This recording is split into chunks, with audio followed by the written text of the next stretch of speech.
السلام علیکم۔ اللہم صلی علی محمد عبدک و رسولک و صلو علیہ المومنین والمومنات والمسلمین والمسلمات۔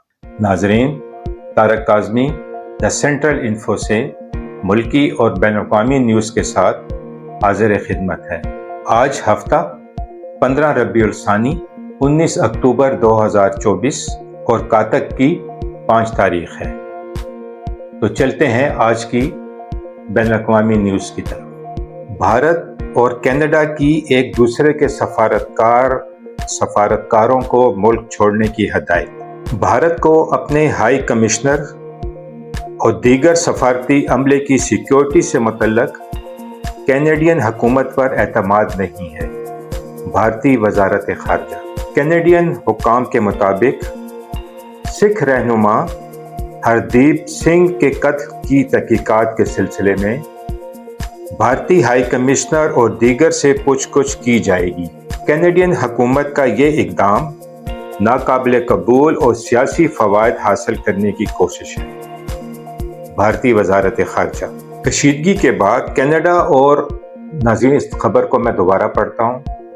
کینیڈا اور بھارت کی کشیدگی کے بعد بھارتی پنجاب کے شہری سخت پریشان ہیں۔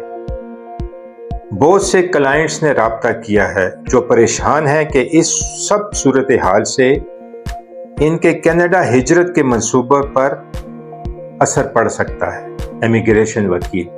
کینیڈا کا بھارت پر داخلی سیاست میں مداخلت کا بھی الزام۔ نئی دہلی کی تردید۔ سلامتی کونسل۔ غزہ میں اسرائیل کی فاقہ کشی کی پالیسی ناقابل قبول ہوگی۔ امریکی سفیر تھامس گرین فیلڈ نے کہا، اسرائیل کی حکومت نے کہا ہے کہ یہ ان کی پالیسی نہیں ہے۔ خوراک اور دیگر دوسری ضروری رسدوں کو منقطع نہیں کیا جائے گا، اور ہم اس بات پر نظر رکھے ہوئے ہیں کہ اسرائیل کی زمینی اقدامات اس بیان سے ہم آہنگ ہیں یا نہیں۔ بھارت کا امریکہ سے اسلحے سے لیس 31 ڈرونز خریدنے کا معاہدہ۔ بھارت کا امریکہ سے 31 ڈرونز کی خریداری کا معاہدہ ہوا ہے۔ اس سے بھارت کی نگرانی اور انٹیلیجنس کی صلاحیتوں میں نمایاں اضافہ متوقع ہے۔ امریکہ بھارت کو روسی فوجی سازوسامان خریدنے سے باز رکھنا چاہتا ہے۔ اسرائیل نے ایران کی جوہری یا تیل تنصیبات پر حملہ نہ کرنے کا یقین دلایا ہے۔ امریکی عہدیدار۔ اسرائیل نے امریکہ کو یقین دلایا ہے کہ وہ ایرانی جوہری یا تیل کے مقامات پر حملہ نہیں کرے گا۔ تاہم یہ یقین دہانی حتمی نہیں ہے، حالات بدل سکتے ہیں۔ امریکی حکام۔ بائیڈن اور یاہو نے 7 ہفتوں میں پہلی بار گزشتہ ہفتے فون پر بات کی۔ یاہو کے دفتر نے ایک بیان میں کہا کہ ہم امریکہ کی رائے کو سنتے ہیں، لیکن ہم اپنے حتمی فیصلے اپنے قومی مفادات کی بنیاد پر کریں گے۔ وائٹ ہاؤس کی قومی سلامتی کونسل نے تصدیق کرنے سے انکار کر دیا کہ یاہو نے بائیڈن کو اہداف کے بارے میں کسی یقین دہانی کی پیشکش کی ہے۔ امریکہ کا اسرائیل کو جدید ترین ڈیفنس سسٹم دینے اور اہلکار بھیجنے کا فیصلہ۔ میزائل شکن سسٹم تھاڈ کے ساتھ 100 امریکی اہلکاروں پر مشتمل اسے آپریٹ کرنے والا عملہ بھی اسرائیل جائے گا۔ اسرائیل پر گزشتہ برس حماس کے حملے کے بعد شروع ہونے والی کشیدگی میں یہ پہلا موقع ہوگا جب امریکی فوجی اہلکار اسرائیل میں تعینات کیے جائیں گے۔ تھاڈ سسٹم بالسٹک میزائل گرانے کی صلاحیت رکھتا ہے، تاہم اسے حملے میں استعمال نہیں کیا جا سکتا۔ میزائل ڈیفنس سسٹم کی فراہمی کا فیصلہ اسرائیل پر ایران کے بیلسٹک میزائل حملوں کے بعد کیا گیا ہے۔ New York. فلسطینیوں اور اسرائیلیوں کے حامیوں کا مظاہرہ، سینکڑوں گرفتار۔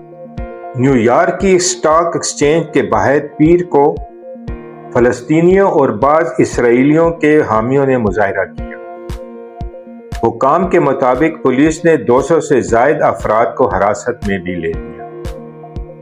مظاہرے میں شریک زیادہ تر کا تعلق ایکٹیوسٹ گروپ جوئش فار پیس سے تھا، جنہوں نے اسرائیل کو فنڈنگ بند کرنے کا مطالبہ کیا۔ اسرائیل کے بعض حامیوں نے بھی مظاہرے میں شرکت کی، جنہوں نے اسرائیلی پرچم تھامے ہوئے تھے۔ کاملا ہیرس کی صحت بہترین ہے، ذاتی معالج کا خط۔ ہفتے کو ہیرس کے ذاتی معالج کی جانب سے جاری کیے خط میں کاملا ہیرس کا طبی ریکارڈ اور دیگر تفصیلات جاری کی گئی ہیں۔ خط میں کہا گیا ہے کہ کاملا ہیرس صدارتی عہدے کی ذمہ داریاں کامیابی سے سر انجام دینے کے لیے درکار ذہنی اور جسمانی اہلیت رکھتی ہے۔ کاملا ہیرس کے بلڈ ٹیسٹ اور دیگر ٹیسٹ نارمل ہیں۔ رپورٹ میں یہ بھی کہا گیا ہے کہ کاملا ہیرس نزدیک کی نظر کے لیے کانٹیکٹ لینز استعمال کرتی ہیں۔ الیکشن والے دن حملے کی مبینہ منصوبہ بندی کرنے والا افغان شہری گرفتار۔ امریکہ تفتیشی ادارے FBI نے پیر کو افغان شہری کو گرفتار کیا ہے۔ حکام نے بتایا ہے کہ زیر حراست افغان شہری امریکہ میں صدارتی انتخابات کے بعد حملے کی منصوبہ بندی کر رہا تھا۔ 27 سالہ ناصر احمد توحیدی کو اوکلاہو سٹی سے گرفتار کیا ہے۔ ناصر احمد توحیدی 2021 میں تارکین وطن کے لیے مخصوص ویزے پر امریکہ آئے تھے۔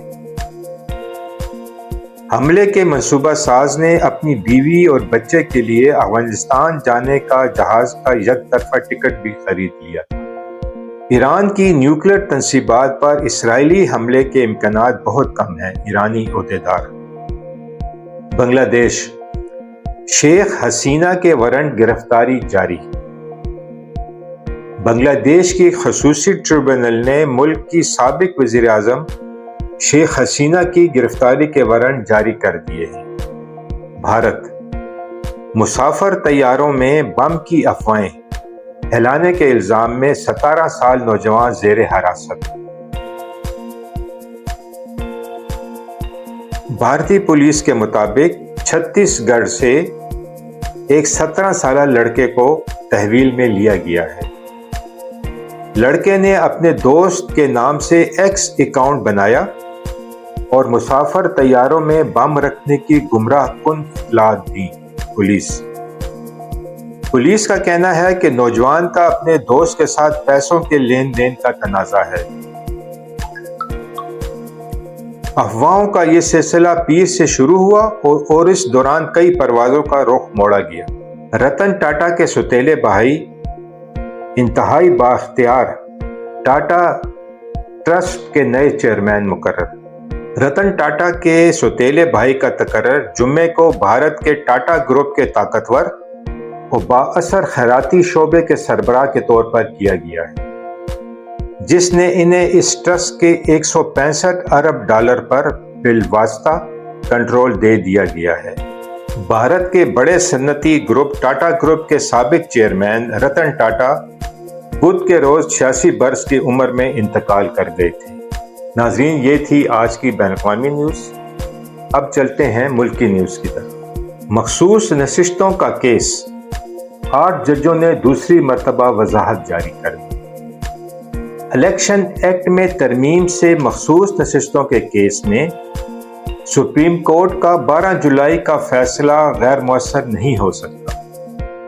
ترمیم کے ماضی سے اطلاق کو وجہ بنا کر فیصلہ غیر مؤثر نہیں ہو سکتا۔